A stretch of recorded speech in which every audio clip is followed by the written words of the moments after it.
Yeah, season 4. Going into the real world, back from Hillary, bouncing back and forth, is it going to take place mostly in the real world? No. Oh, no. If anything, there are more new worlds than ever before. Yeah. Yeah, we're in the Netherlands a lot, and the library is a very big player this season. And then there are just what I would call other realms. Dangerous ones. Yeah. Yes. Especially if you have no idea you're a magician, which pretty much all of our cast now plays characters who have no idea they ever knew magic, they have no idea magic's real. They think they're college professors and Uber drivers. And who wants a spoiler? Yes. Always. Don't lick a lizard in the desert. I feel like that's good advice for any situation. You heard it here It's first. a huge spoiler. Yeah, don't lick a lizard in the desert. Yeah, don't do it. That's just life advice. We can't say anything. Punch him if he says any more. So, with them not unknowing that they have powers this way that magic exists, right. Are you going to see them slowly remembering, or is it going to be more quick? Can you tell us anything without it being a spoiler? What I can say without it being a spoiler, this is a fun game to try and talk about this without spoiling anything. And it was fun to do, too. Is that the spell that has replaced their identities was composed by Dean Fogg. Yeah. And he is really, really good at what he does. So our job when we got into the writer's room was to approach the problem that none of them knew who they were without undercutting what a great magician he is. So we wanted to be sure nothing came easily to any of our characters. Because then next time Dean Fogg casts a spell, you'll be like, whatever, that last spell just fell right off them. So it does the opposite of fall right off. Did you realize that the books would have such a huge influence after they were adapted to TV? What kind? Say more. What kind of influence? As for the books by Lev Grossman, did you realize that when you adapt them to a TV series, that they would have this kind of impact on everybody? That it would be so popular. We hope. I mean, it's really no fun like doing a TV series that has the audience of a puppet show in your basement. And I've done some of those. You're on a first-name basis with the entire audience. How far do you think it's going to go? I would never. That's like I bad don't want to tempt the gods, but we hope it. We My have wife material. is Jewish, and she calls it a kenahora. Even for asking that question, I have to go, toy. You know that. Toy.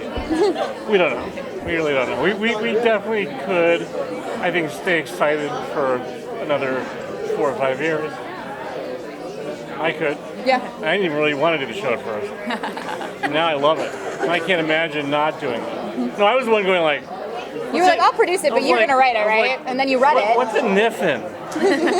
I don't understand. What is that? But it's really, really, really, really fun because I think it has a capacity to just reinvent itself in a way that I've never... Maybe Law and Order, in its own strange way, is a magical show that reinvents itself a lot. But it seems as if every time you kind of hit a roadblock story-wise or character-wise, something opens up because of the way Lev kind of created the DNA of the world. And I really go back to him, I think we both do, for why the DNA feels like it can replicate itself so well.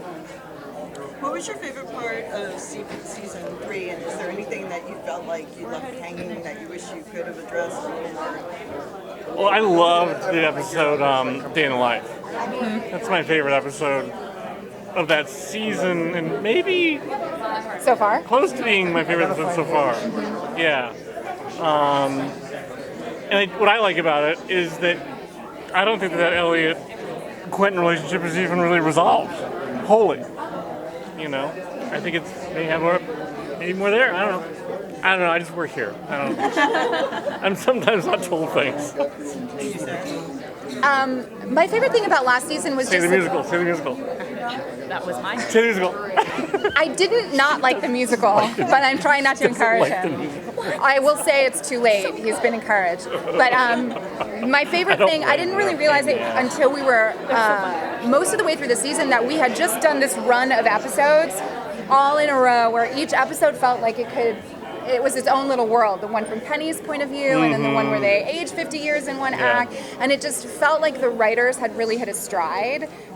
So my favorite thing about last season was just being in the room and listening to the way that things were being pitched. There was a wonderful moment midway through the season where we were in this part of the season where you tend to have this big traffic jam of stories that you have to move forward.